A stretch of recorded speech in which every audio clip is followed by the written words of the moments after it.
and get a Trail Boss.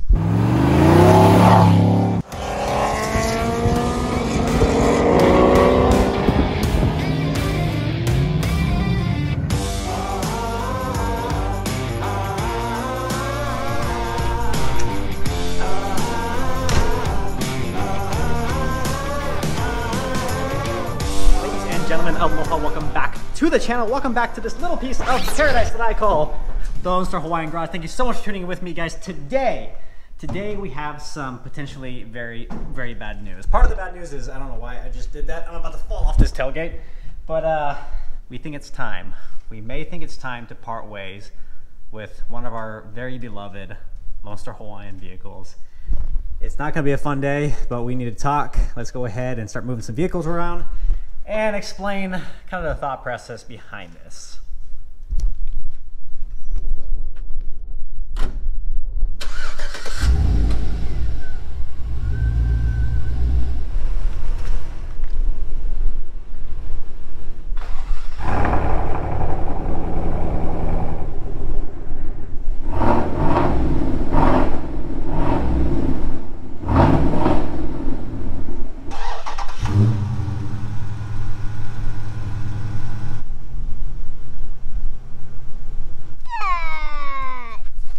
Got there, bud?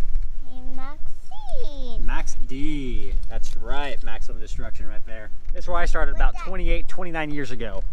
Just like this, playing in the dirt with monster trucks. And look at me now, I am an immature 30-year-old with way too many cars in his garage and is potentially getting rid of one of them because we need some more space in the garage, and two, I have an idea and a different type, kind of a passion point of mine that I want to explore. But let's go ahead and walk through this and what we're doing right now. First off, the reason we are making this video right this second is a little bit interesting in a sense of we actually had a modification lined up for the Trail Boss. We were actually about to dig into it. If you guys saw my Instagram post, we were actually beginning to pull apart something in the engine bay, and I realized the part I had to replace it was the wrong part. It was actually for the previous generation Silverado, which you'll see in the next video. Regardless, we are taking care of that. It's just putting a pause on this project. So we move this back over, and this is gonna sit for a few more days until I can get the right part. And we're making this video because this is seriously something I have been considering for a while now. I go back and forth on this every single day. And my wife can attest to it because I talk to her all the time about it and it's driving her insane. But this is what it's about. We are getting rid of one of these vehicles in the garage, potentially in the very near future. Starting off here on the right, we have our OG Silverado, our 2007 Silverado LT. If you guys are new to the channel, this is the heart and soul of the channel. This is what started it, and this is what is really driving the growth in the channel. Everybody loves this truck, which is funny because it's by far the cheapest thing in the entire garage. But everybody loves the Silverado. This truck, I will tell you, is not going anywhere. We are not selling this thing. There's no way in heck are we getting rid of this. This one here, 2020 Chevrolet Trail Boss. This was kind of an impulse-ish purchase. We did not anticipate actually owning a brand new truck. I actually told myself I will never own a brand new truck. It just doesn't make sense financially. Trucks depreciate so much as soon as you buy them that you might as well buy one that's 1 or 2 years old that's been previously owned, because you can save several $1,000s by doing it. And it's a truck. You're not going to get people ragging around on it, not racing around, drifting around corners, burning out. Guys, it's a truck. Typically, you guys just drive around in these, especially here in Texas. But the time came where these Trail Bosses got super, super cheap. With the COVID pandemic and everybody struggling to sell units out of their dealerships, the Chevrolet dealership started discounting these significantly. I actually got this for a dang good deal. Our prices have never been lower! That'll go further into in another video, not this one. But 2020 Trail Boss Z71 package, pretty much fully loaded. On the interior, we have leather, jet black interior. Really the only thing that this does not have is the bed protection package. So I'm gonna do that myself in a future video. Custom bed liner. And then lastly, behind me, we have our 2016 Dodge Charger SRT 392. That was a mouthful because it's got a very unique option. They did not make a ton of these. It's kind of a rarer car than most. This is a Dodge Charger, essentially the same platform as the Hellcats without the 6.2 liter supercharged Hemi under the hood. This is the naturally aspirated 392 Hemi, 6.4 liter, putting out 485 horsepower of Freedom and Bald Eagles. This is one of the funnest cars I have ever owned. And really, every single time you start up, get behind the wheel, you cannot help but smile. Now, I will tell you, with the videos, you probably assume that we drive this thing pretty hard. And that's not necessarily the case. When we bought this thing, it was actually a family car. We decided we wanted an impractical family car because that's what I'm all about. So we bought a 485 horsepower family car, but it has 4 doors, so it's a family car. So this was perfect for a while. We really enjoyed the back seat. That is totally inappropriate. That sounded kind of bad. Not like that, but like the back seat having space for our son, who was the only child at the time of us getting this car. Our first ever really full-size car we owned, and it was perfect. And I envisioned us really driving this thing till the wheels fell off. But things change. We had a little surprise come in 12, 13 months ago with baby number 2. And it was kind of funny. My wife had to sit in the back with the kids on a longer drive because one of them just kept screaming, the other one needed other things. So she sat in the back with them. 2 car seats in the back of a full-size car. This is a massive car. But even in a full-size car, 2 car seats next to each other limits the amount of space for Mama. She was not very happy being stuck there between 2 car seats in the back seat. So what I noticed, as soon as we got back home, all of a sudden she was looking at Tahoes. She was looking at a lot of Tahoes online. I don't want a Tahoe, guys. I don't like Tahoes, but I love Silverados, as you well know. So fortunately, I was able to talk her out of the Tahoe and talk her into the option of the Silverado. So the reason we got the 2020 Trail Boss is because my wife wanted a larger car. She wanted a Tahoe, and we settled on a brand new truck. And I could not be happier with that idea, because what that idea led to was me finding out how incredibly good of a value these things are right now. So we know these trucks are great. My dad had one well over 250,000 miles. He has one right now well over 250,000 miles. That one over there has 140-ish thousand miles. They all run like they're freaking new. They're such good built trucks that I figured we're gonna get a family car. We're gonna be impractical, as we do with everything on this channel, and get a Trail Boss. So that's how the Trail Boss came about. But the point of this video, as I mentioned before, we're potentially getting rid of one of these soon in the near future, because I got a special passion point I really want to explore, and we got to get rid of one of them to do that financially.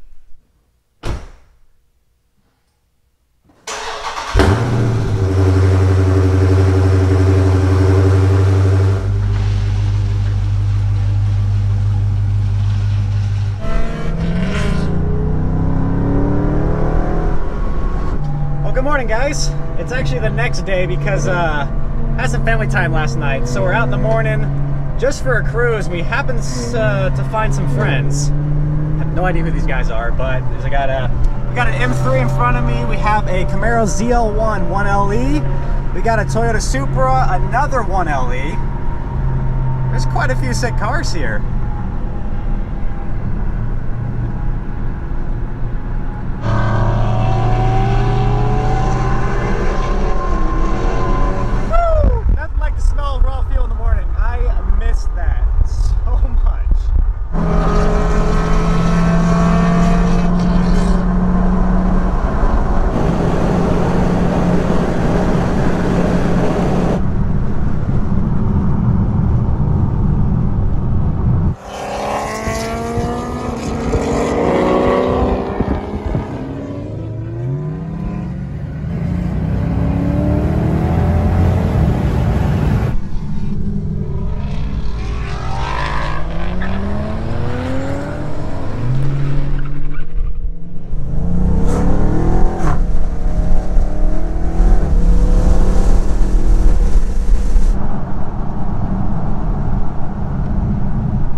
All right, guys, I don't know who the heck y'all are, but thank you. That was a blast. I haven't had a drive like that in a very long time. That trip to Mexico was really quick, but it's really time to talk about what we're doing with this thing, and kind of what my envision for the future, one, of the channel, and two, for me personally, what what that looks like and what that entails. So we're gonna head over here, find a little spot, pull off, and I gotta pee really bad. Really bad.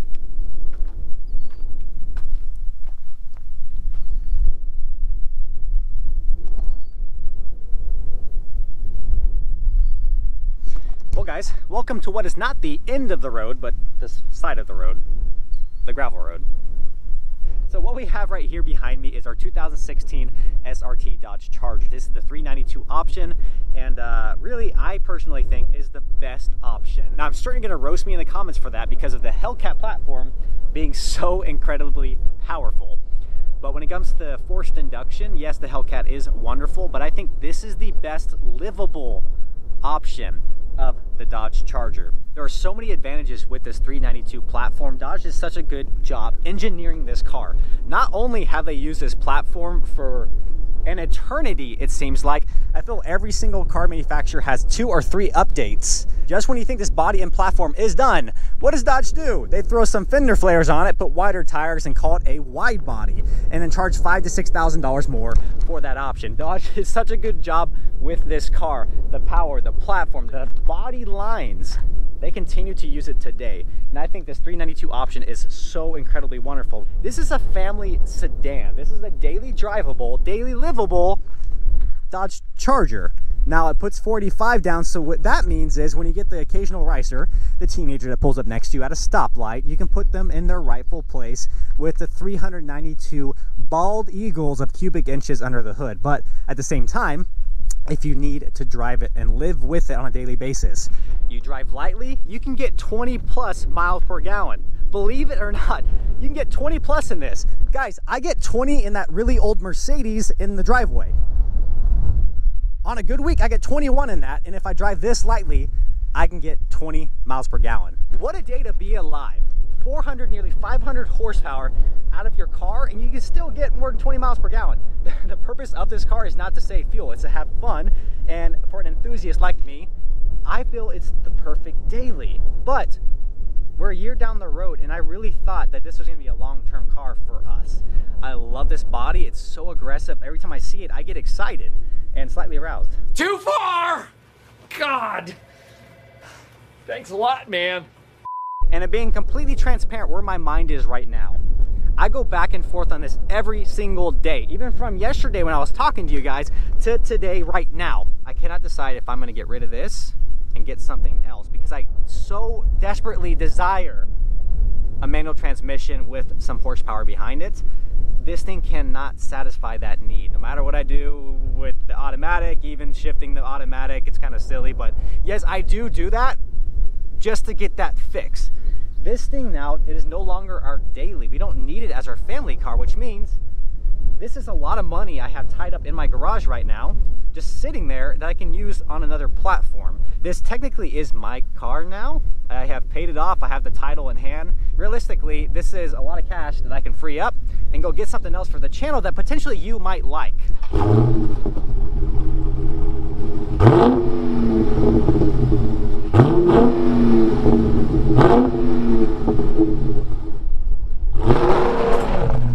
Today's been so fun in this car, I'll tell you that. So here's where my mind is right now. I have a lot of cash tied up in my garage right now and literally sitting in the garage. With the quarantine we're under, I'm working from home. We have the Charger, the Trail Boss, my Silverado, and we have the Mercedes. We have 4 cars that can fit a family of 5 in it, and I just don't think it's necessary.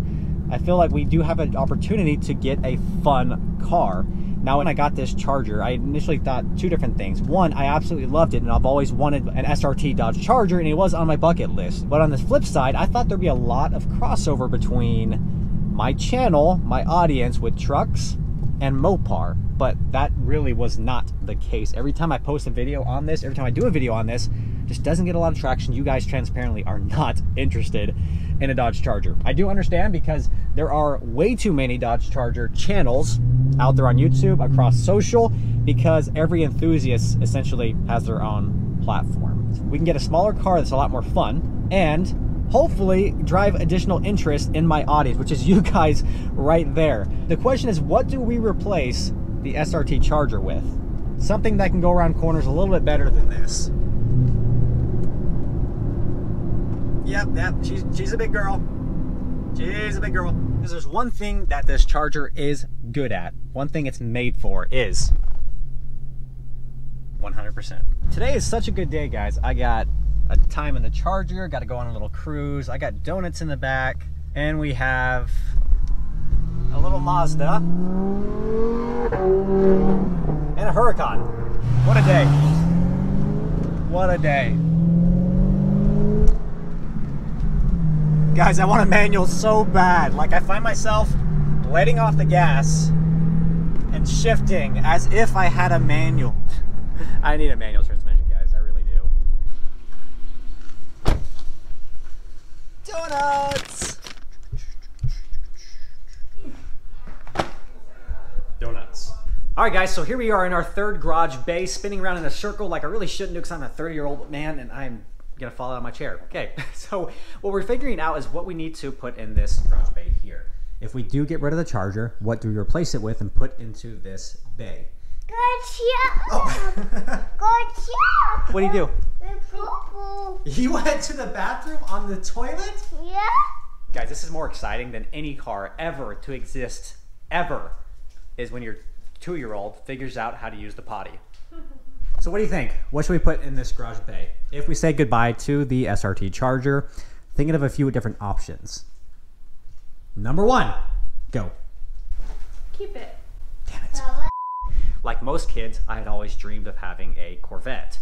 Now, I never thought I'd be in a financial position to where I could own a Corvette in addition to other vehicles to drive my family around. So as soon as I got married, started having kids, that dream of having a Corvette kind of went out the window. I never thought it was a possibility. But again, I'm now in a financial position where we potentially could add a Corvette to the garage in addition to our family vehicles. So what about this? There's a few different options of Corvettes, budget-wise, we could do.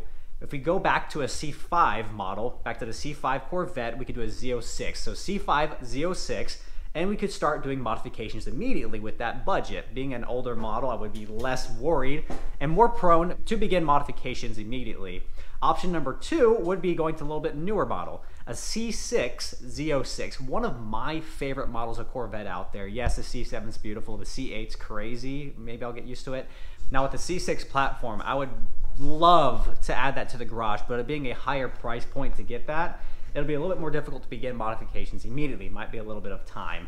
We could also go to a different model of Chevrolet, which is the Camaro. I love the new 6th gen Camaros, not necessarily the SS, but the ZL1 platform. I love the ZL1s, the ones we saw today, the 1LEs. One of my favorite car out on the road. And also, if we were to do the SS, it would have to be the SS 1LE. So, thoughts below. Corvette Z06, C5, Corvette Z06, C6, or Camaro SS 1LE or ZL1. Other options, we could throw it to the wind, and I'll shock you with this one, a 1980s Monte Carlo. My first car ever was a 1984 Monte Carlo we pulled out of my grandpa's pasture. I rebuilt it as a young teenager and was getting ready to drop a motor in it, but I ended up leaving for college, went on a service mission. I needed to fund the service mission, so I sold the car to fund that. But regardless, that car is no longer here. And we could potentially go find ourselves an 80s Monte Carlo and build it up to be kind of a modern day muscle car. Give me your thoughts there. That's quite a bit different than what we were talking about. So a lot of different bow tie options we just talked about, but I am up for any recommendations and suggestions below. Let me know what you think. And I'm excited and still indifferent about this decision. So if you are interested in the SRT Charger 392 Hemi, shoot me a note on Instagram, Lone Star Hawaiian on Instagram. Shoot me a DM if you guys are interested in an SRT Charger. We are in North Texas, just north of Dallas. So let me know below. Thank you for joining in for today's video. Really a lot of talking today, not a lot of action or modifications. We are waiting for that part to come in from the Trail Boss, so stay tuned because that one's gonna be adding some power. We'll see you guys in a few days for our next video. Until then, as always, y'all take care and aloha.